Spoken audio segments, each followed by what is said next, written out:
Hello friends, welcome to Kalyani IAS Academy. We have finished unit first and today onwards we will start unit second, and in unit second we will start agriculture in Madhya Pradesh. So let's start the lecture with agriculture in Madhya Pradesh.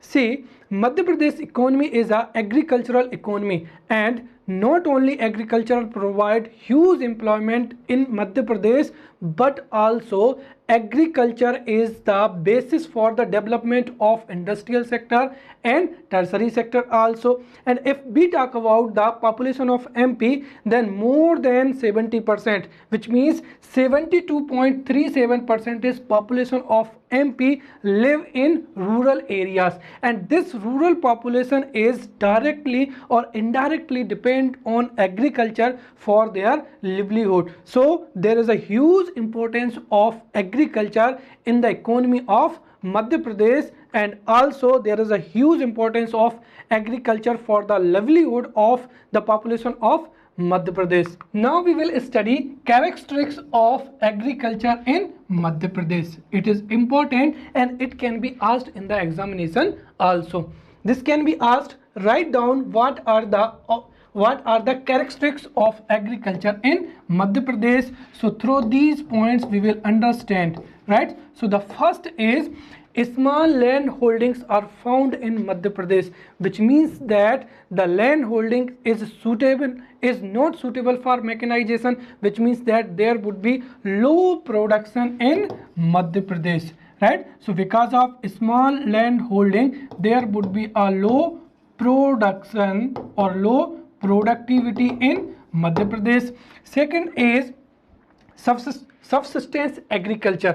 सी, यदि land holding क्या होगी, छोटी होगी, तो सीधी सी बात है जो फार्मर है वो अपने जीवन यापन के लिए जो फूड क्रॉप्स हैं उनको ही क्या किया जाएगा, उगाएगा. सो because of the subsistence agriculture, food crops are prevalent in Madhya Pradesh and commercial crops are not produced at a large level in Madhya Pradesh. Third thing is that excessive dependence on rainfall, which shows that there is a lack of irrigation facilities in Madhya Pradesh. And fourth is technical backwardness, which means that आज भी मध्य प्रदेश में conventional method से agriculture की जाती है, right. Agriculture के जो modern inputs हैं like high yield variety seeds हो जाएगा, इरिगेशन की न्यू मेथड्स हो जाएंगी, उनका इस्तेमाल लो लेवल पर होता है, राइट, जिसको बढ़ाने की ज़रूरत है. फोर्थ हो जाएगा अनएम्प्लॉयमेंट इन एग्रीकल्चर सेक्टर. हमने यूनिट 1 में देखा था कि जो डिस्गाइज्ड अनएम्प्लॉयमेंट है which is prevalent in Madhya Pradesh in agricultural sector, right. Fourth हो जाएगा लो प्रोडक्टिविटी, और जो लो प्रोडक्टिविटी है उसके कई कारण है. स्मॉल लैंड होल्डिंग हो जाएगा, सबसिस्टेंस एग्रीकल्चर हो जाएगा, लैक ऑफ क्रेडिट हो जाएगा. इसकी वजह से मॉडर्न जो इनपुट्स हैं उनका इस्तेमाल नहीं होता है. एज अ रिजल्ट अगर हम यहाँ पर अन्य दूसरे राज्यों से कंपेयर करते हैं तो there is a low productivity in Madhya Pradesh. But अगर हम पिछले 5-6 सालों का रिकॉर्ड देखें तो Madhya Pradesh is improving day by day. हमारे मध्य प्रदेश में भी जो वीट प्रोडक्शन है या राइस प्रोडक्शन है उसकी क्वांटिटी जो है वो हर साल बढ़ती ही जा रही है. इसके साथ ही पर हेक्टेयर जो है वीट प्रोडक्शन है वह भी इंक्रीज हो रहा है. Next is traditional approach, right. Whenever there is illiteracy is prevalent in a state, definitely the farmer would not have a huge information. नई जो मेथड्स हैं उसकी जानकारी नहीं होगी, राइट. फिर जो लोन फैसिलिटी उसकी जानकारी नहीं होगी. तो इस वजह से जो ट्रेडिशनल अप्रोच है खेती के लिए वही यहाँ पर किया जाता है. इसके साथ ही जो यंग माइंड्स हैं वो खेती को एक तरीके से अच्छा जॉब नहीं समझते हैं, राइट. तो ये ट्रेडिशनल अप्रोच है, इसीलिए भी जो है मध्य प्रदेश की एग्रीकल्चर सबसिस्टेंस एग्रीकल्चर है और कन्वेंशनल एग्रीकल्चर है.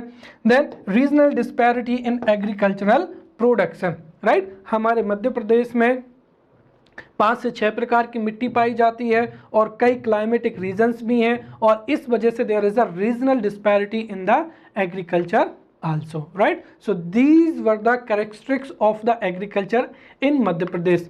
Now we will study the most important topic, which is agricultural holdings and cropping pattern, right? This is mentioned in our syllabus. So at first we will study everything regarding the agricultural holdings, right? Definition, types of agricultural holdings, then we will study cropping pattern, right? So let's start now with agricultural holding. See, what is agriculture holding?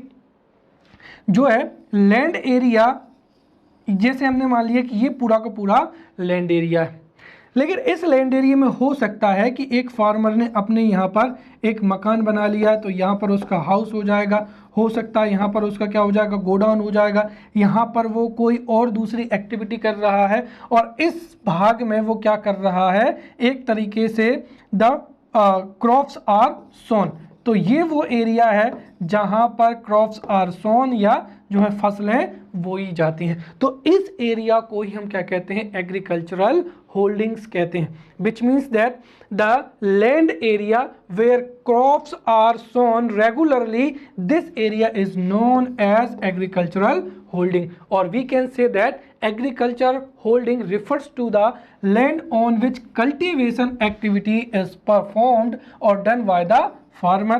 Also we can say that agricultural holdings means the land to be cultivated, or the land area where the crops are sown is known as agricultural holdings, right?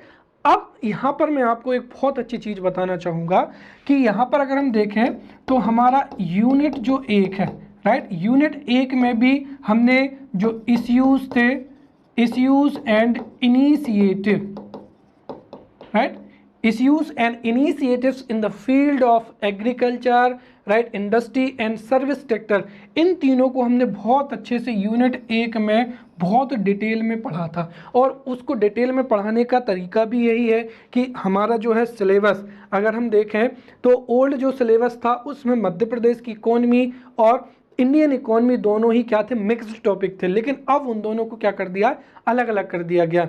लेकिन अभी भी अगर हम देखें तो जो है primary sector मतलब एग्रीकल्चर को हमने यूनिट फर्स्ट में भी पढ़ा और हम यहाँ पर यूनिट सेकंड में भी पढ़ेंगे।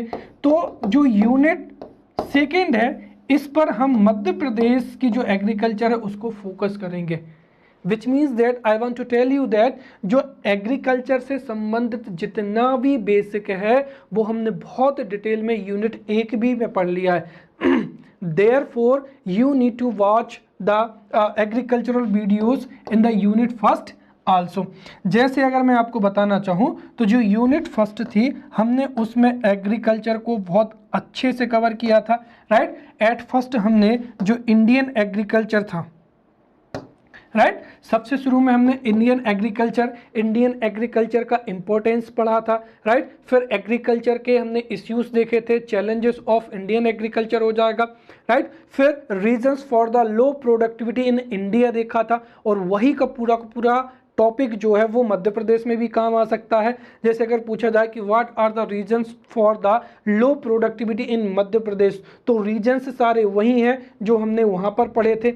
या फिर गवर्नमेंट ने लो प्रोडक्टिविटी को इंक्रीज करने के लिए क्या क्या इनिशिएटिव्स लिए, ये भी हम बहुत अच्छे से पढ़ चुके हैं। उसके साथ ही हमने एग्रीकल्चर के जितने भी इनपुट और आउटपुट, राइट, मॉडर्न इनपुट के बारे में हमने, लैंड के बारे में, राइट, सीड, फिर उसके बाद में फर्टिलाइजर, राइट, देन पेस्टिसाइड हो जाएगा, वीडीसाइड हो जाएगा, फिर मैकेनाइजेशन हो जाएगा, फिर क्रेडिट, इन सब के बारे में बहुत डिटेल से पढ़ चुके हैं। आल्सो आउटपुट में हमने agricultural marketing, then what is MSP हो जाएगा, या जो एग्रीकल्चरल एक्ट्स हैं, we have studied very comprehensively all these topics, right. तो जहाँ पर भी इनसे संबंधित कोई भी अगर हमको चीज़ पढ़नी है तो मैं आपको उन वीडियोस के लिए भी रेफर कर दूंगा। जैसे हम यहाँ पर अगर हम इस टॉपिक में देखें तो इस टॉपिक में we are studying the land holdings, so we have studied agricultural holdings और land holdings. Now we will see what are the problems of land holding, right, और जिनको ही हम लैंड होल्डिंग्स या एग्रीकल्चरल होल्डिंग्स, तो agricultural holdings की problems क्या होती हैं, we will understand. See the problem is population growth. हमारे देश में पॉपुलेशन जो है वो ग्रो हो रही है, और पॉपुलेशन ग्रो होने की वजह से जो एग्रीकल्चरल लैंड होता है वो जितने भी हेयर्स होते हैं उत्तराधिकारी उनमें डिवाइड हो जाता है, right. So because of the population growth agricultural land division is occurring in India, और लैंड डिवीजन होगा तो उससे फ्रेगमेंटेशन ऑफ क्या होगा, लैंड होल्डिंग्स होगा, राइट। जैसे पहले जो 50 एकड़ की लैंड होल्डिंग थी, राइट, या 50 हेक्टेयर की थी, अब जैसे मैंने कहा कि 5 हेयर है या 3 हेयर है, तो वो उनमें क्या हो जाएगी, डिवाइड हो जाएगी। अब इससे होगा क्या, देखिए यहाँ पर suppose a farmer has 50 hectare of land, then definitely he is able to, right, invest much credit। जो 50 एकड़ वाला जो फार्मर है वो इनपुट में मॉडर्न सीड्स का भी इस्तेमाल करेगा, राइट। हैवी मशीनरीज है जैसे हार्वेस्टर है, लैंड लेवलर्स हैं, ट्रैक्टर्स हैं, ट्रॉलीज हैं, थ्रेसर्स हैं, उनको भी परचेज कर लेगा, राइट। मॉडर्न जो इरिगेशन मेथड्स होगी उनका भी इस्तेमाल करेगा। लेकिन यही 50 हेक्टेयर जो है वो आगे चलकर 1 हेक्टेयर में, 5 हेक्टेयर में या 7 हेक्टेयर में क्या हो गई, कन्वर्ट हो गई। तो now you should tell me, क्या जिसके पास में 1 हेक्टेयर की जो है एग्रीकल्चरल लैंड होल्डिंग्स है, is he capable to purchase a harvester, tractor और ट्रॉलीज? Definitely not. तो सीधी सी बात है कि जब लैंड का फ्रेगमेंटेशन होगा या लैंड होल्डिंग्स जो है वो छोटी हो जाएगी, तो it is not suitable for the agricultural mechanisation, right. एक तो जो है कि वो जो फार्मर है वो मॉडर्न जो मशीन्स हैं उनको खरीदने में क्या होगा, कैपेबल नहीं होगा, और इसके साथ ही वो जो मॉडर्न इनपुट है, राइट, या उसका इन्वेस्टमेंट भी क्या होगा, कम होगा। तो because of the low investment and because of the not suitable for the agricultural mechanisation, इसकी वजह से क्या होगा, लो आउटपुट होगा, right. And when there is a low output और low productivity, then this will result in the low income of the farmers. और इस वजह से जो हमारे प्रदेश में जो पॉवर्टी है वो बहुत ही ज़्यादा है, पॉवर्टी भी ज़्यादा है, और इसके साथ ही we need to increase the income of the farmer, right. तो ये लैंड से संबंधित या एग्रीकल्चरल होल्डिंग से संबंधित क्या थी, प्रॉब्लम्स थी, right. Now we will study what are the initiatives, right. तो इनिशिएटिव्स भी हम बहुत अच्छे से पढ़ चुके हैं। पहला इनिशिएटिव्स तो यही हो जाएगा कि जो स्मॉल एंड मार्जिनल फार्मर्स हैं they should be encouraged to consolidate the land. अब जो लैंड कंसोलिडेट है वो 2 तरीके से हो सकता है। पहला तो ये हो सकता है कि the small and marginal farmers, right, they don't have capacity to invest much, और उनके पास में जो मॉडर्न एग्रीकल्चरल मेथड है वो यूज़ करने की कैपेसिटी नहीं है, so they need to sell their agricultural land, right. उनको अपना एग्रीकल्चरल लैंड बेच देना चाहिए, जिससे जो बड़ा लैंड होल्डर है वो उनके लैंड होल्डिंग्स को क्या कर लेगा, परचेज कर लेगा। तो इस तरीके से जो छोटे एवं स्मॉल एंड मार्जिनल farmers हैं they need to sell their agricultural land and they need to do a job or a business in the secondary sector or tertiary sector। तो ये एक कारण हो सकता है, राइट। दूसरा कारण ये है कि we need to focus on cooperative farming, collective farming. Cooperative farming क्या होती है और कलेक्टिव फार्मिंग क्या होती है, इसमें जितने भी जो फार्मर होते हैं वो अपने लैंड रिसोर्सेज का, क्रेडिट का, राइट, जो भी उनके पास में मशीन्स हैं वो सभी रिसोर्सेज को पूल करते हैं और फिर कोऑपरेटिव तरीके से क्या करेंगे, फार्मिंग करेंगे। तो डेफिनेटली इससे क्या होगा, प्रोडक्टिविटी इंक्रीज होगी, और इसको हमने बहुत डिटेल में पहले भी पढ़ चुके हैं। दूसरा हो जाएगा लैंड रिफॉर्म्स हो जाएगा। After independence government has taken many initiatives for the purpose of land reforms, right. जिसमें हमने देखा था consolidation of land holding, right. जैसे जो था जिसको हम चकबंदी के नाम से जानते हैं, तो इसके माध्यम से भी लैंड होल्डिंग्स को इकट्ठा करने के प्रयास गवर्नमेंट ने किए हैं। तो ये यहाँ पर जो है लैंड होल्डिंग के इनिशिएटिव्स हैं, right. Now we will study agricultural holding in Madhya Pradesh. The average size of agricultural holding in Madhya Pradesh is 2.2 hectare, and if we compare to the national average, then it is below the national average because the national average is 2.44 hectare. तो देश में जो agricultural holding है उसका average है 2.44 और इससे लो हमारे कहाँ पर है, मध्य प्रदेश में है। अब मध्य प्रदेश में अगर हम डिस्ट्रिक्ट वाइज कंपेयर करें तो मध्य प्रदेश में सबसे बड़ी, या हम ये कह सकते हैं कि जो लार्ज एग्रीकल्चरल होल्डिंग है वो है कहाँ पर, हरदा डिस्ट्रिक्ट में, राइट। तो the large holdings are found in Harda district which is 5.5 hectare, right. और अगर हम स्मॉल लैंड होल्डिंग्स की बात करें तो वो 2 जिलों में है, एक हो जाएगा कटनी और दूसरा हो जाएगा नीमच, राइट। यहाँ पर कितनी है, 1.5 hectare. So the average size of agricultural holding in Madhya Pradesh is 2.2 hectares. और अगर हम देखें कि जो largest land holding it is found in Harda which is 5.5 and lowest in Katni and Neemuch which is 1.5 hectares, right? Now we will see classification of farmers on the basis of holding area, right? अब अगर हम यहाँ पर देखें तो there is a huge classification, government का कोई documents नहीं है जिसमें क्लियरली है, बट फिर भी अगर हम देखें कि the farmer who has less than 1 hectare he is known as marginal farmer, जिसके पास में 1 हेक्टेयर से लेकर 2 हेक्टेयर के बीच में लैंड होल्डिंग्स है उसको हम स्मॉल फार्मर कहते हैं, जिसके पास में 2 से लेकर 5 के बीच में है उसको मीडियम फार्मर कहते हैं, और जिसके पास में 5 से अधिक अगर हेक्टेयर लैंड है तो उसको बिग फार्मर के नाम से जाना जाता है, राइट। लेकिन ये जो क्लासिफिकेशन है ये हर एक डिस्ट्रिक्ट में क्या होता है, अलग अलग होता है। अगर हम मध्य प्रदेश में जितने भी फार्मर्स हैं, राइट, उनका एवरेज निकालें तो we can divide the farmers of Madhya Pradesh in 3 categories. First is marginal farmer, then small farmer, then land holders और बिग फार्मर्स।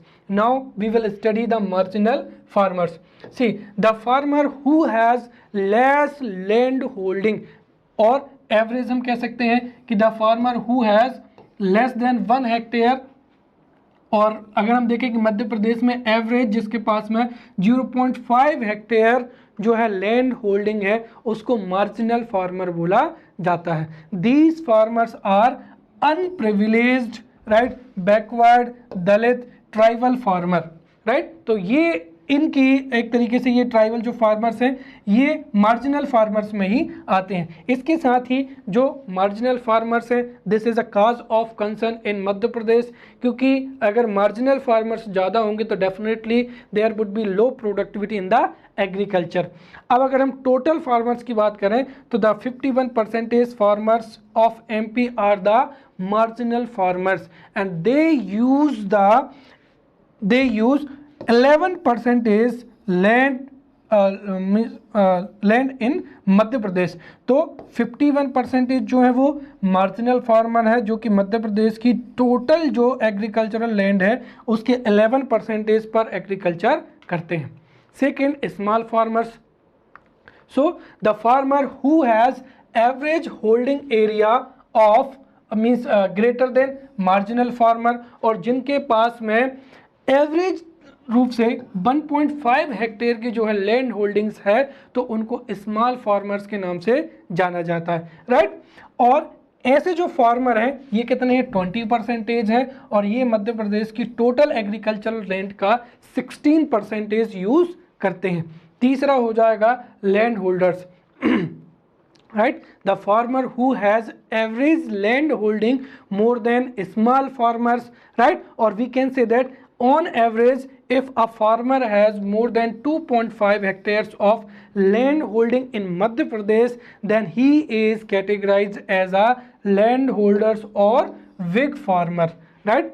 मध्य प्रदेश में only 23% farmers are landholders or big farmers, right? And they use 73% of land area of Madhya Pradesh, right? So this was the categorization of the farmers based on land holdings, right? Now we will start the second important topic, which is cropping pattern, right? What is cropping pattern? See, यहाँ पर cropping pattern का मतलब ये होता है कि जैसे हमने कहा कि ये पूरा का पूरा हमारा जो मध्य प्रदेश हो जाएगा, राइट? अब हमारे मध्य प्रदेश में अलग अलग सीजन्स में डेफिनेटली क्या होती हैं, अलग अलग जो है वो फसलें बोई जाती हैं,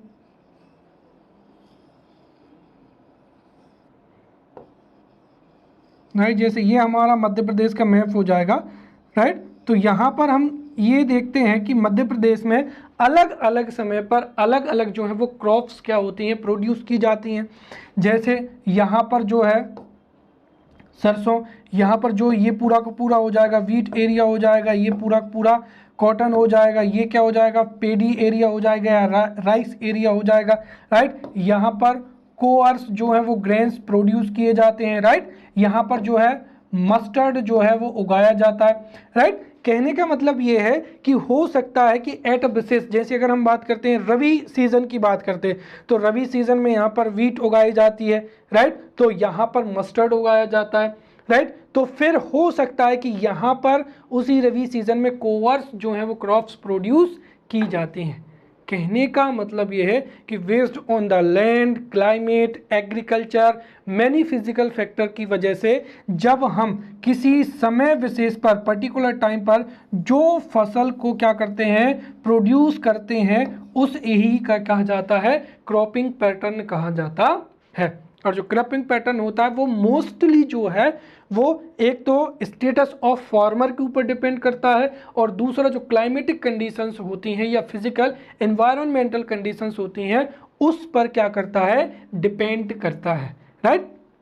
तो यहाँ पर क्रॉपिंग पैटर्न का सीधा सा मतलब एक स्पेसिफिक टाइम पीरियड में जो एग्रीकल्चरल लैंड होती है उसमें जिन क्रॉप्स को उगाया जाता है उसे ही क्रॉपिंग पैटर्न कहा जाता है, राइट? जैसे हम कह सकते हैं कि cropping pattern refers to the division of agricultural land among different crops at a particular point of time. This is known as cropping pattern, or in other words we can say that the process of crops sown in a particular area at a particular time is called cropping pattern, right? Now we will study factors affecting the cropping pattern, right? a factor जो है cropping pattern को क्या क्या प्रभावित करते हैं we will सी, और ये भी एग्जाम्स में पूछा जा सकता है। So we will see reasons which affect the cropping patterns और factors affecting the cropping pattern.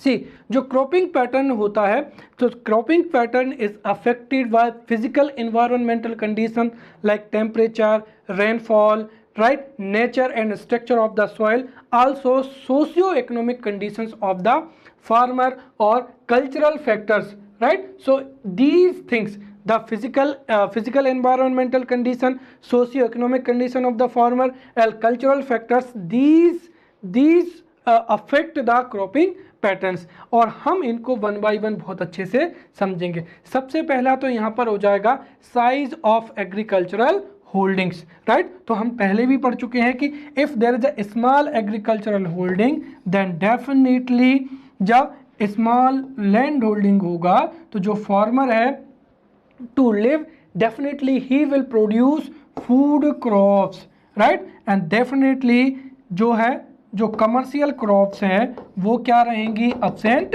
रहेंगी। सो because of the agricultural holding, if there is a small agricultural holding then definitely the food grains or food crops would be prevalent in a particular country or particular state and therefore the commercial crops जो है उनको priority नहीं दी जाएगी। इसके साथ ही जो commercial crops हैं उनको प्रायोरिटी नहीं दी जाएगी।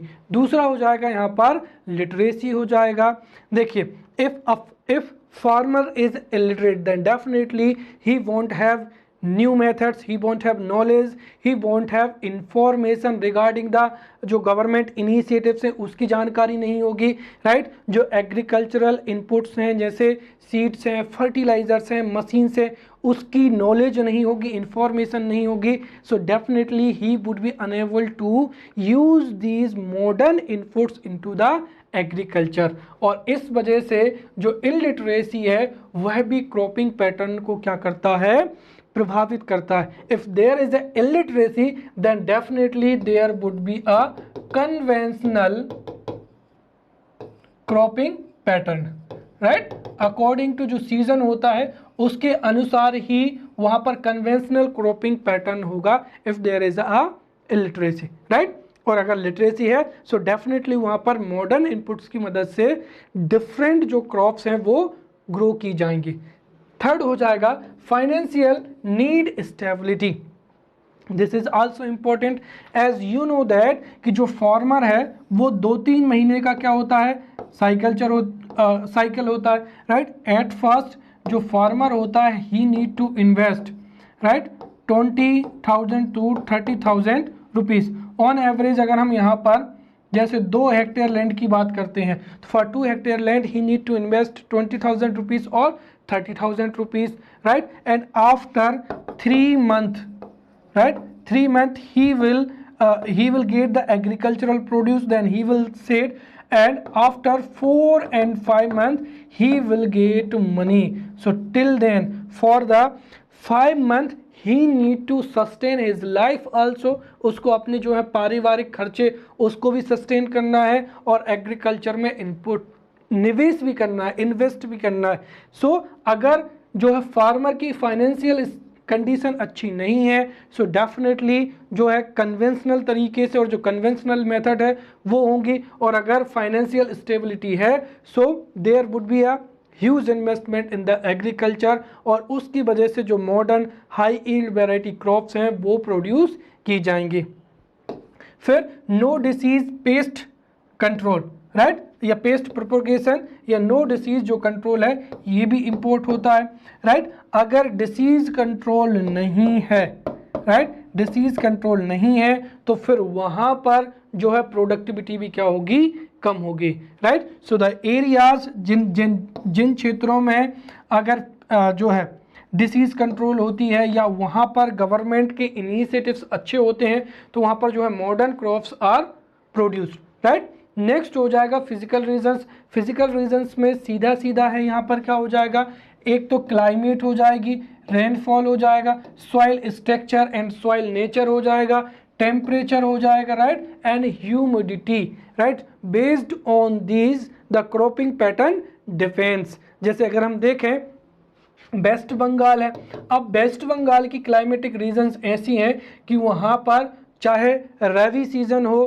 खरीफ सीजन हो या जायद सीजन हो, वहाँ पर जो है राइस ही बोया जाता है, राइट। तो rice is produced in West Bengal all the year, right. वहाँ की क्लाइमेटिक कंडीशंस या रेनफॉल या टेम्परेचर या ह्यूमिडिटी ऐसी है कि वहाँ पर राइस प्रोड्यूस किया जाता है, राइट। वहीं अगर हम जम्मू कश्मीर की बात करें, right, so it has a climatic reasons to produce apple, right.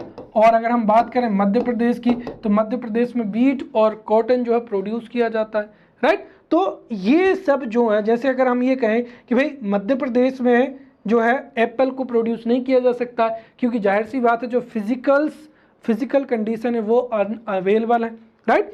तो वैसे ही इसी वजह से क्लाइमेटिक जो जितने फिजिकल रीजंस होते हैं ये डोमिनेट करते हैं एक तरीके से क्रॉपिंग पैटर्न को, राइट। नेक्स्ट हो जाएगा यहाँ पर इकोनॉमिक रीजंस, जिसको हम समझ चुके हैं कि if the farmer is wealthy and he is capable to invest huge amount of money in the agriculture then definitely he will use high yield variety seeds and he would be able to use modern technology.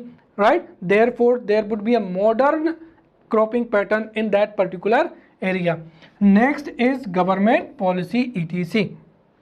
See, government policy also affect the cropping pattern, और ये हम कह सकते हैं कि at present this is the most important factor, because अगर हम देखें so हमारे मध्य प्रदेश में ऑल ओवर इंडिया में literacy is good, right, literacy भी है, और the farmers has knowledge of modern inputs.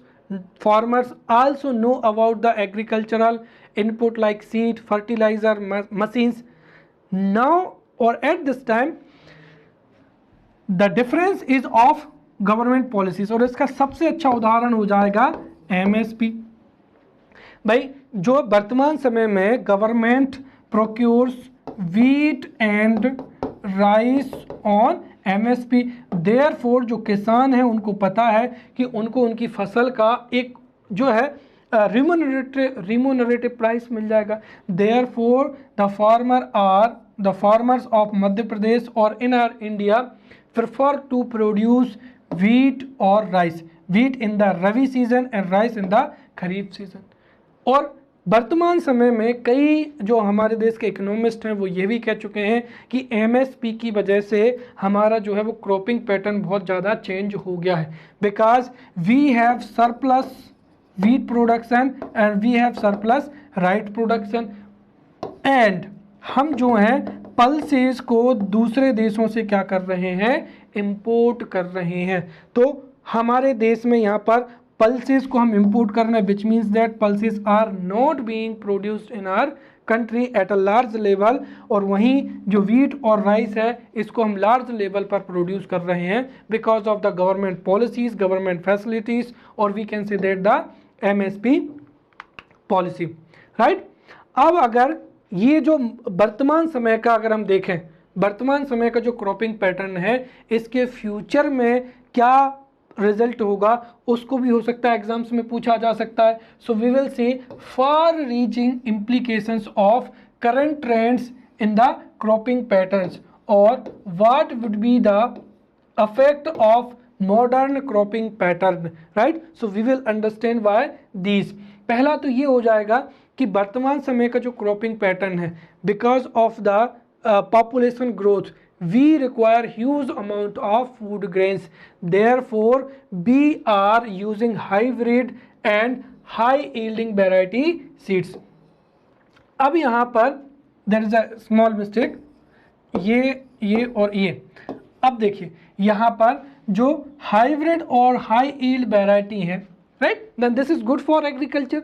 लेकिन यहाँ पर एक समस्या है, वो समस्या ये है कि अगर हम हाइब्रिड और हाई यील्ड वैरायटीज़ के जो सीड्स हैं उनका इस्तेमाल करेंगे तो जो जलवायु के आधार पर based on the climatic nature of India और climatic nature of particular state हो जाएगा, तो वहाँ की जो डोमेस्टिक क्रॉप्स हैं वो धीरे धीरे गायब हो रही हैं, और उन डोमेस्टिक की या जो लोकल क्रॉप्स की थी वो हाई न्यूट्रिटिव होती थी. तो एक तरीके से we are losing highly local high nutritive crops, और इस तरीके से जो न्यूट्रिशन है वो एक तरीके से हमारे लिए प्रॉब्लम हो सकता है, राइट. दूसरा क्या हो जाएगा कि जो मॉडर्न क्रॉपिंग पैटर्न है, and because of that we are producing water intensive crops, right. जैसे अगर हम बात करें वीट की और दूसरी बात करते हैं हम पैडी की, तो पैडी तो एक ऐसी फसल है,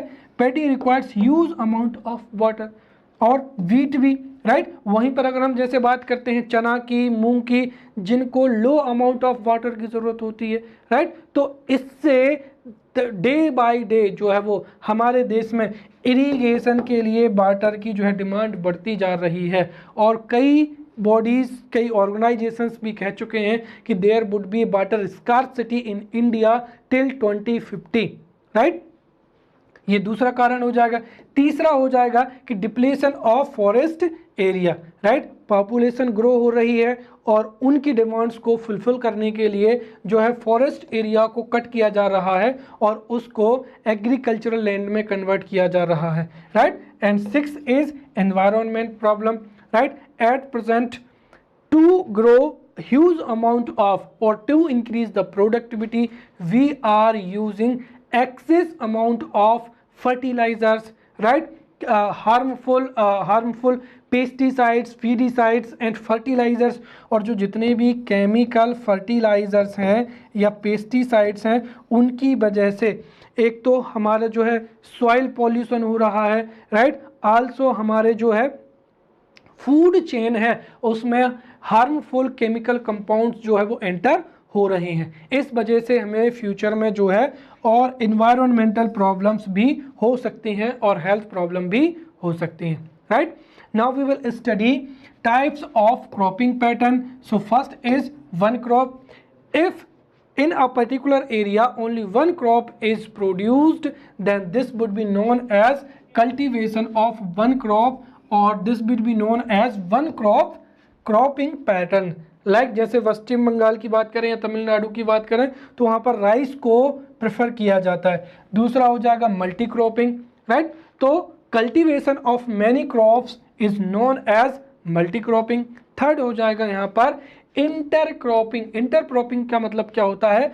at a particular point of time on a particular piece of land through row method, if more than 2 or more than 1 crops are produced, then this is known as intercropping, right? जैसे यहाँ पर हमने ये पूरा का पूरा agricultural land हो जाएगा तो इसमें हमने रो बना ली। अब रो पर हो सकता है कि यहाँ पर जो है हम वेजिटेबल्स जैसे पोटैटो प्रोड्यूस कर रहे हैं तो हमने यहाँ पर टोमेटो या इसके बीच में यहाँ पर जो है कैरेट का प्रोडक्शन कर लिया, राइट? या यहाँ पर धनिया लगा लिया। तो इस तरीके से साइमल्टेनियसली, यहाँ पर ये चीज़ याद रखनी है, simultaneously on a particular piece of land on a particular point of time through row method, if more than 1 crops are produce, then this is known as intercropping. Next हो जाएगा मिक्स्ड क्रॉपिंग। मिक्स्ड क्रॉपिंग का मतलब हो जाएगा on a particular time अगर किसी भी field area में एक से अधिक जो है क्रॉप्स बोई जा रही हैं तो उसको मिक्स्ड क्रॉपिंग बोलते हैं, राइट? जैसे अगर हम देखें तो मस्टर्ड एंड क्या हो जाएगा? ग्रेम हो जाएगा, राइट? चना हो जाएगा, क्योंकि आपको पता है कि मस्टर्ड का जो पेड़ होता है वो बहुत ऊंचा होता है और जो चना होता है वो नीचा होता है। तो इस वजह से मस्टर्ड को हम अलग काट लेते हैं, चना को अलग काट लेते हैं, या कई बार जो खाने के लिए हम कई फसलों को एक साथ भी बो देते हैं। So these are the cropping patterns, right? Now we will see cropping pattern in Madhya Pradesh, right? अगर हम मध्य प्रदेश की बात करें, so the most important feature of the cropping pattern of Madhya Pradesh is the predominance of the food crops. क्यों? क्योंकि there is a small land holding, subsistence farming is found, and because of these जो है हमारे मध्य प्रदेश में food crops are produced more, और जो है agricultural जो कमर्शियल क्रॉप्स हैं वो नॉमिनल तरीके से प्रोड्यूस की जाती हैं, राइट? इसके साथ ही अगर हम देखें तो no doubtly various crops are produce in MP, but जो लार्ज क्वांटिटी है वो किसकी है? फूड क्रॉप्स की है। तो हम सीधा कह सकते हैं कि the cropping pattern of Madhya Pradesh is the predominance of the food crops, right? और इसको हम यहाँ पर इस टेबल के माध्यम से भी समझ सकते हैं, राइट? इफ बी कंपेयर और if we analyse this table, so the data is between the 1968-69 to 2018 and 19। इतने एरिया में अगर हम यहाँ पर देखें तो जो टोटल सोन एरिया है, the total sown area which was in 1968 to 71 was 20,257,000 hectare, right? And 2018-19 में कितना हो चुका है? 25,123,000 हेक्टेयर, ये इतना हो चुका है। इसमें से अगर हम देखें तो फूड ग्रेन्स कितना है, राइट? 16,805,000 हेक्टेयर। तो कहने का मतलब ये है कि मोर देन 75 जो है वो केवल और केवल क्या है? फूड ग्रेन्स का है, राइट? तो फूड ग्रेन्स जो है 1967 से 71 में भी उतना ही था, और अगर हम आज भी कंपेयर करते हैं तो यहाँ पर जो 25,123,000 जो है हेक्टेयर, उसमें से 70,000 127,000 जो हेक्टेयर एग्रीकल्चरल लैंड है उसमें आज भी फूड जो ग्रेन्स हैं वो प्रोड्यूस किए जाते हैं। ओनली 7,996,000 जो हेक्टेयर एग्रीकल्चरल लैंड है उस पर नॉन फूड क्रॉप्स जो हैं वो प्रोड्यूस की जाती हैं। अगर हम यहाँ पर क्रॉप वाइज देखें कि कौन सी क्रॉप ज़्यादा उगाई जाती है तो उसमें भी देखेंगे सबसे पहला राइस, व्हीट, पल्सेस, ऑइलसीड और cotton. We will see this. तो बिटवीन जो है 1990 टू 1991 और 2018-90 के जो सेकेंड एस्टिमेट है उसके आंकड़ों को अगर हम कंपेयर करें तो 1990 से 91 में 5,79,000 जो हेक्टेयर लैंड एरिया था उसमें राइस को प्रोड्यूस किया जाता था, which was reduced to 2,485,000 hectare area. वहीं अगर राइस की बात करें तो राइस का तो जो है क्रॉपिंग पैटर्न ये इंक्रीज हुआ है और ये 5,900,000 हेक्टेयर हो गया है। वहीं पल्सेस भी जो है वो भी क्या हो गया, इंक्रीज हो गया है। फिर ऑयल सीड का भी क्या हुआ, इंक्रीज हो गया है। और कॉटन का जो है वो क्या है, वही रहा है। कहने का मतलब ये है कि यहाँ पर ऑयल सीड्स का जो क्रॉपिंग पैटर्न है वो भी थोड़ा इंक्रीज हुआ है, पल्सेस का भी हुआ है, राइट। गेहूं का सबसे ज़्यादा हुआ है। अब हम यहीं पर इसको समझ लेते हैं कि गेहूं का हुआ है और राइस का क्यों नहीं हुआ। इसको हम 2 पॉइंट से समझ सकते हैं, राइट। जो 1990-91 में यहाँ पर 5,079,000 हेक्टेयर था जो कि 485,000 हेक्टेयर्स हो गया because of the bifurcation of the Madhya Pradesh. As you know that Baghelkhand is known for the production of rice. और जब मध्य प्रदेश का बाइफरकेशन हुआ तो जो राइस प्रोड्यूसिंग या पेडी प्रोड्यूसिंग जो एरिया है वो मैक्सिमम पोर्शन कहाँ पर चला गया है, छत्तीसगढ़ में चला गया है। तो इसकी वजह से जो राइस है उसमें क्या आई है, कमी आई है। वहीं अगर हम देखें गेहूं का, राइट, या वीट का, तो जो वीट का है वो क्या हुआ है, इंक्रीज हुआ है, राइट। वैसे ही अगर हम ऑयल सीड की बात करते हैं तो ऑयल सीड का भी क्या हुआ, इंक्रीज हुआ है। पल्सेस का भी क्या हुआ है, इंक्रीज हुआ है। और वहीं पर जो कॉटन है वो क्या है, अभी भी उतने ही एरिया पर जो है कॉटन की जो है क्रॉप प्रोड्यूस की जाती है, राइट। तो ये हमने यहाँ पर हमारा जो पहला टॉपिक था, right, agricultural holdings and cropping pattern, इसको बहुत कॉम्प्रिहेंसिव तरीके से समझ लिया है एवं पढ़ लिया है, right. Now we will start second topic which is issues and challenges related to quality and supply of seed and then manure, right. अब इस टॉपिक को अगर मैं बताऊं तो स्पेशली इस टॉपिक को we have covered in the unit first, I think lecture 7, 8, 9। You need to watch again the lecture number 7, 8, 9। और वहाँ पर हमने सीड के बारे में और मैन्योर के बारे में बहुत डिटेल में पढ़ लिया है, राइट। जैसे अगर मैं आपको बताऊं तो सबसे शुरू में हमने पढ़ा था, मैंने बताया था कि हमारे पास में जो लैंड एरिया है, right, land area is limited और हम जो है लैंड एरिया को इंक्रीज नहीं कर सकते हैं। Therefore, if we have to increase the productivity, then definitely we need to use high yield variety seeds, right? Then हमने फिर देखा था कि जो सीड्स है उसमें इश्यूज क्या है। तो इश्यूज में हमने देखा था कि हमारे देश में जो है seed replacement ratio, right, seed replacement जो रेशियो है वो बहुत ही क्या है, कम है।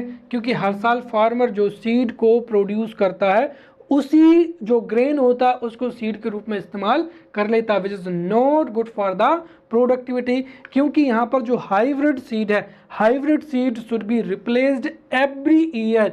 और वहीं पर जो लोकल सीड्स हैं उनको भी 3 साल में जो है वो रिप्लेस किया जाना बहुत ही जरूरी है। विच मीन्स दैट जो है सीड जो रिप्लेसमेंट रेशियो है वो हमको बढ़ाना होगा।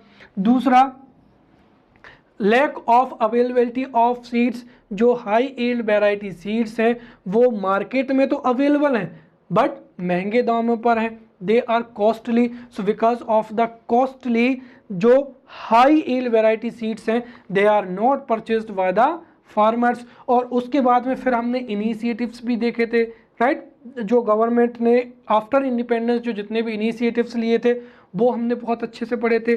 सीड के सारे जो टाइप हैं बेस्ड ऑन प्योरिटी, जैसे ब्रीडर सीड हो जाएगा, फाउंडेशन सीड हो जाएगा, रजिस्टर्ड सीड हो जाएगा, सर्टिफाइड सीड हो जाएगा, और the seeds which are produced through biotechnology like hybrid seed, GM crops, terminator crops. फिर हमने जीएम क्रॉप्स के मेरिट और डीमेरिट दोनों समझे थे, टर्मिनेटर सीड को बहुत अच्छे से समझा था और इनिशिएटिव्स को भी बहुत हमने अच्छे से समझा था।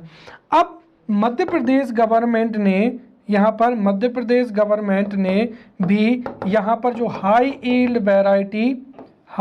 वैरायटी जो सीड्स हैं उनके लिए भी इनिशिएटिव्स लिए हैं। Therefore we will focus on this topic. बाकी का जो है वो हम पहले बहुत अच्छे से पढ़ चुके हैं, राइट। अब अगर हम दूसरा बात करते हैं फर्टिलाइजर्स का, तो फर्टिलाइजर्स क्या होते हैं, राइट। फर्टिलाइजर्स देखिए, जो क्रॉप्स होती हैं, क्रॉप्स को ग्रो होने के लिए नेचुरली न्यूट्रिएंट्स की क्या होती है, आवश्यकता होती है। जैसे हमने देखा था कि जो जितनी भी क्रॉप्स होती हैं उनको मैक्रोन्यूट्रिएंट, राइट, और माइक्रोन्यूट्रिएंट दोनों की क्या होती, आवश्यकता होती। जैसे मैक्रो में एनपीके हो जाएगा, नाइट्रोजन, फास्फोरस, पोटेशियम हो जाएगा, और माइक्रो में जिप्सम हो जाएगा, जिंक हो जाएगा, राइट, और सल्फर और भी कई हो जाएंगे। अब अगर किसी भी, right, in a particular area if these micro and macro nutrients are not available then through the fertilizer जो है हम उस सॉइल में जो है मैक्रो या माइक्रो न्यूट्रिएंट्स को क्या करते हैं, उनकी क्वांटिटी को बढ़ाते हैं ताकि जो है प्रोडक्टिविटी इंक्रीज हो सके, राइट। फिर फर्टिलाइजर्स ऑर्गेनिक भी होते हैं और केमिकल भी होते हैं। ऑर्गेनिक फर्टिलाइजर्स वो होते हैं जो कि लेबोरेटरी में तैयार नहीं किए जाते हैं, लाइक कंपोस्ट हो जाएगा, वर्मी कंपोस्ट हो जाएगा, ग्रीन मैन्योर हो जाएगा, और it is a environment friendly हो जाएगा, राइट। सेकेंड हो जाएगा chemical fertilisers which are produced in the laboratory and ये जो है they are not environment friendly, क्योंकि वो हार्मफुल अगर एक तरीके से बैलेंस्ड मात्रा में, मतलब based on the requirement, if fertilisers are used in the agriculture then this is good, right. But excess amount में अगर फर्टिलाइजर्स को और खास करके उनको केमिकल फर्टिलाइजर्स को इस्तेमाल करते हैं तो उसकी वजह से सॉइल पॉल्यूशन, वाटर पॉल्यूशन और हमारे जो है फूड साइकिल वो भी क्या हो रही है, जहरीली होती जा रही है, राइट। तो इसके हमने बहुत अच्छे से जो था हमने इसको बहुत अच्छे से समझा था।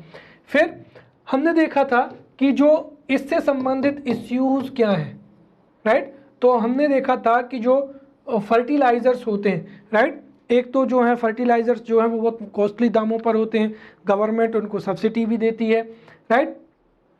और उसमें हमने देखा था यूरिया सब्सिडी। अब यूरिया में भी दिक्कत थी कि यूरिया का जो है स्मगलिंग नेपाल, बांग्लादेश में या नॉन एग्रीकल्चरल फील्ड में होता है। तो ये सारे के सारे इश्यूज हमने समझे थे। फिर गवर्नमेंट ने क्या क्या इनिशिएटिव लिए हैं, तो गवर्नमेंट ने नीम कोटेड जो यूरिया है इसका नोटिफिकेशन जारी किया था, right. Nutrition based NBS nutrition based scheme जो थी फर्टिलाइजर्स डिस्ट्रीब्यूट करने की, वो यहाँ पर गवर्नमेंट ने क्या की थी, एम्प्लाई की थी। और वहीं पर जो गवर्नमेंट है वो ऑर्गेनिक फार्मिंग को भी क्या कर रही है, प्रमोट कर रही है, राइट। तो यहाँ पर अगर हम देखें तो A to Z, right, issues and challenges regarding fertilizers whether it is in MP or in India we have studied very comprehensively, right। अब हमें इसमें से केवल और केवल जो मैंने बताया था कि मध्य प्रदेश गवर्नमेंट ने यहाँ पर सीड प्रोडक्शन के लिए कौन कौन सी इनिशिएटिव्स लिए हैं वो हमको पढ़ना है, right. So now we will see efforts made by the Madhya Pradesh government for the seed production and seed distribution in Madhya Pradesh, right।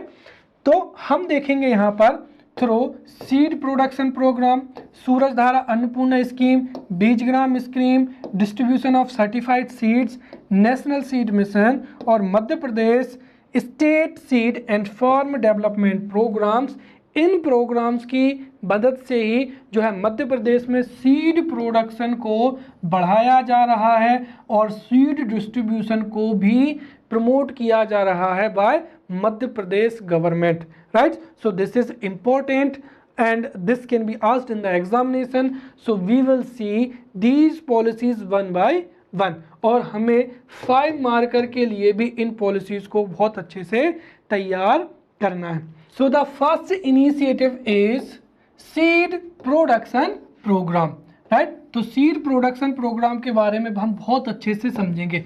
At first we will see what is the objective of seed production program. So the objective of the seed production program is to increase the productivity and production of high quality seeds in Madhya Pradesh. और इसके लिए जो है government जो है basic जो facilities हैं उनको क्या करेगी, डेवलप करेगी, ताकि मध्य प्रदेश में जो हाई क्वालिटी सीड हैं उनका प्रोडक्शन ज़्यादा हो और उनको डिस्ट्रीब्यूट फार्मर्स को किया जा सके।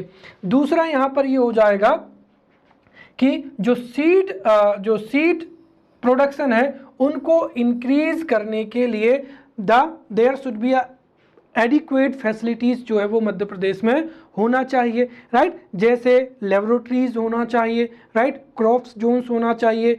तो यहाँ पर जो है कि सीड प्रोडक्शन को इंक्रीज करने के लिए जो रिकरिंग और नॉन रिकरिंग एक्सपेंडिचर होता है, राइट, जैसे लेबोरेटरी हो जाएगा, राइट, फिर जो है क्रॉपिंग जोन्स उनका फॉर्मेशन हो जाएगा, राइट, या वहाँ पर जो बार बार जो टेस्टिंग की जाती है उसका पूरा का पूरा जो expenditure which would be provided by the Madhya Pradesh government, right. और इसके साथ ही जो सीड टेस्टिंग लेबोरेटरीज हैं, राइट, या जो सीड क्वालिटी जो सीड टेस्टिंग लेबोरेटरीज हैं उनको भी यहाँ पर जो है गवर्नमेंट के द्वारा प्रमोट किया जाएगा और ये फैसिलिटी उपलब्ध कराई जाएगी, राइट। अब इस स्कीम के मेन कंपोनेंट्स क्या हैं, तो पहला यहाँ पर हो जाएगा exchange of seed. Exchange of seed जो है ये इसी का प्रोग्राम है। Through the exchange of seed programme if a particular farmer has a land area, तो वहाँ पर उसको अप टू 1 हेक्टेयर, 1 हेक्टेयर पर जितने भी सीड बोए जाते हैं, राइट, उतने सीडों को गवर्नमेंट के द्वारा क्या किया जाएगा, एक्सचेंज किया जाएगा, right, which means that farmers has to exchange their, right, उनके जो बैड क्वालिटी के जो सीड्स हैं, ओल्ड एंड बैड क्वालिटी के जो सीड्स हैं उनको इम्प्रूव्ड एंड जो बेनिफिशियल सीड्स हैं किसके, पल्सेस के और ऑयल सीड्स के, इनसे रिप्लेस किया जाएगा, राइट। दूसरी स्कीम हो जाएगी यहाँ पर सीड स्वावलंबन स्कीम, राइट, थ्रू सीड स्वावलंबन स्कीम, राइट, जो फार्मर उसकी 1/10 जो एरिया ऑफ द क्या हो जाएगा, एग्रीकल्चरल लैंड हो जाएगा। तो जो टोटल एरिया के 1/10 के लिए गवर्नमेंट जो हाई क्वालिटी सीड्स हैं उनके लिए 75% की क्या देगी, सब्सिडी देगी, राइट। तो जो फार्मर है उसकी जो टोटल एग्रीकल्चरल लैंड है उसके 1/10 के लिए जो हाई यील्ड वैरायटी सीड हैं उनको खरीदने के लिए गवर्नमेंट 75% की जो है सब्सिडी देगी। तीसरा क्या हो जाएगा, जो है सीड प्रोडक्शन हो जाएगा, राइट। इस स्कीम के तहत क्या किया जाएगा कि जो ऑयल सीड्स हैं या जो पल्सेस क्रॉप्स हैं, राइट, ऑयल सीड्स या पल्सेस क्रॉप्स की प्रोडक्टिविटी बढ़ाने के लिए जो schedule caste and schedule tribes के 10 किलोमीटर के रेडियस में 43 जो सेलेक्टेड गवर्नमेंट फॉर्म्स हैं वहाँ पर जो ST SC कैटेगरी के या ट्राइबल्स जो फार्मर्स हैं उनको क्या किया जाएगा, ट्रेनिंग दी जाएगी और वहाँ पर जो है सीड प्रोडक्टिविटी या सीड प्रोडक्शन किया जाएगा, राइट। तो मध्य प्रदेश के जो 43 सेलेक्टेड गवर्नमेंट फॉर्म्स हैं और जो शेड्यूल कास्ट और ट्राइबल एरिया हैं वहाँ के 10 किलोमीटर के रेडिया में जो स्मॉल और मार्जिनल फार्मर्स हैं उनको एक तरीके से ट्रेनिंग भी दी जाएगी, राइट, ताकि वो सीड को क्या करें, प्रोड्यूस करना सीख सकें, राइट। दूसरा इनिशिएटिव हो जाएगा यहाँ पर seed village scheme, right. So seed village scheme is also most important scheme, and through seed village increase through seed village scheme government will raise awareness, और awareness किसके बारे में, seed production, right, how to produce the high quality seed and infrastructure development, right. और अगर यहाँ पर farmers को इसकी ट्रेनिंग सीड प्रोडक्शन की, राइट, और ट्रेनिंग दी जाए या इंफ्रास्ट्रक्चर उपलब्ध कराया जाए, so the farmer can own produce the seed. अब इस स्कीम के लिए एलिजिबल क्या कौन होगा, so this scheme is applicable for all category farmers, right. और इस जो स्कीम है, इस स्कीम में जो सीनियर एग्रीकल्चरल डेवलपमेंट ऑफिसर है, right, under the guidance of district agricultural office, right, under the guidance of district agricultural office, जो senior agricultural development officer है वो selected village में जो जितने भी selected people हैं उनको क्या करेगा, एग्रीकल्चरल जो एग्रीकल्चरल सीड्स हैं या हाई यील्ड वैरायटी सीड्स हैं उनको प्रोड्यूस करने की क्या देगा, ट्रेनिंग देगा। और ये जो ट्रेनिंग है ये 3 समय पर दी जाएगी। यहाँ पर एक चीज़ और समझनी है, सबसे पहला तो जो फाउंडेशन या जो सर्टिफाइड सीड है ये 50% जो है सब्सिडी पर जो सेलेक्टेड फार्मर्स हैं इन अ पर्टिकुलर विलेज एरिया उनको 50% सब्सिडी पर जो सर्टिफाइड या फाउंडेशन बीज हैं वो उनको प्रोवाइड किए जाएंगे। फिर उसके बाद में उनको 3 स्टेजेस पर जो है वो ट्रेनिंग दी जाएगी।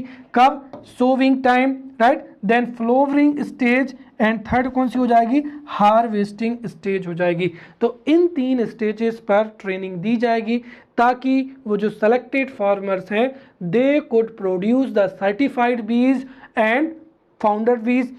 जब वो अपने गांव लेवल पर जो है वो बीज को प्रोड्यूस करेंगे तो जो पूरे के पूरे गांव की जो रिक्वायरमेंट है that can be fulfilled through the seed village scheme, right.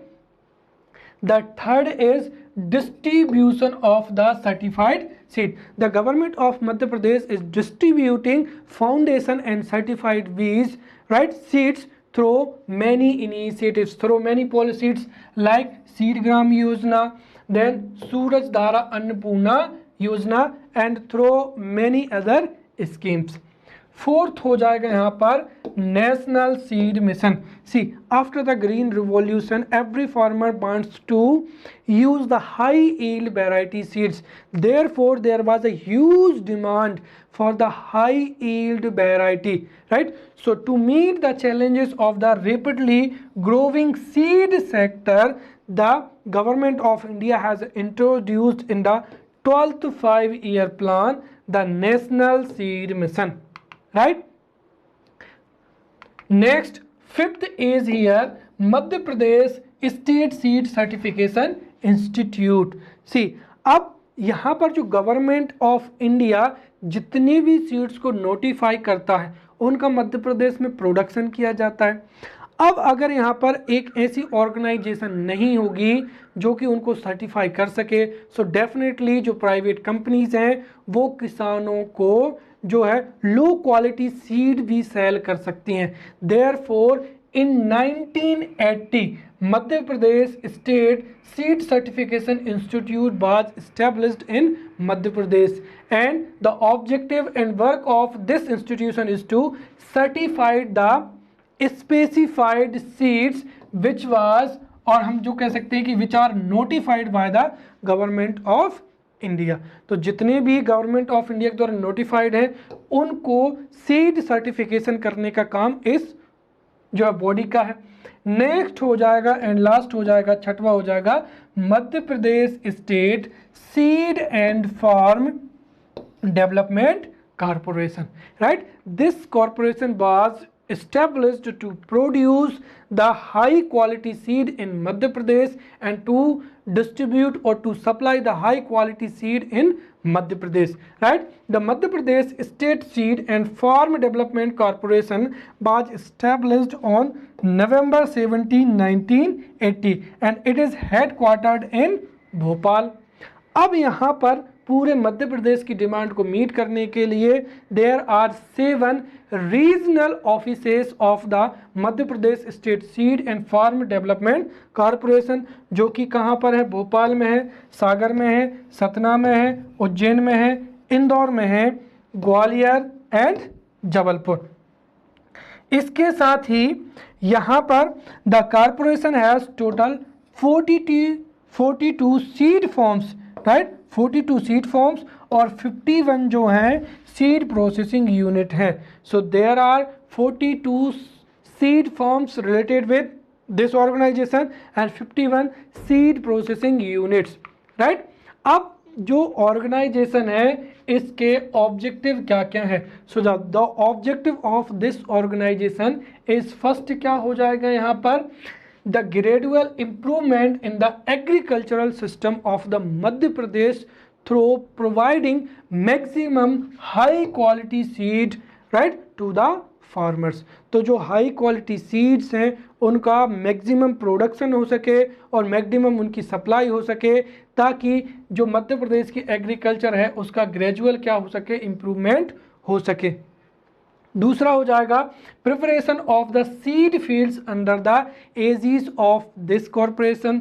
तीसरा जो ऑब्जेक्टिव है वो ये हो जाएगा यहाँ पर to provide improve seeds to the farmers as subsidise, जो क्या हो जाएगा, रेट्स हो जाएगा।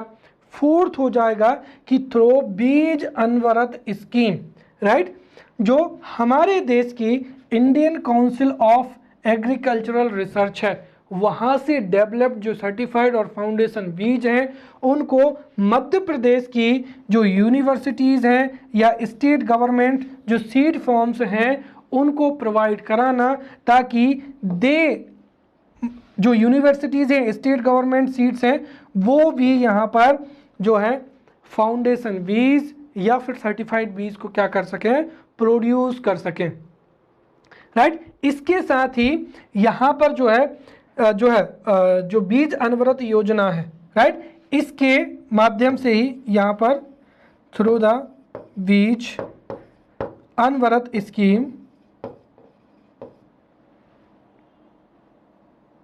राइट, यहाँ पर जो जितनी भी स्टेट गवर्नमेंट फॉर्म्स हैं, राइट, और जो जितनी भी यूनिवर्सिटीज़ हैं उनको भी ये जो है फाउंडेशन बीज उपलब्ध कराए जाएंगे और सर्टिफाइड बीज उपलब्ध कराए जाएंगे, ताकि वो भी फर्दर जो है इन पर डेवलपमेंट कर सके, राइट।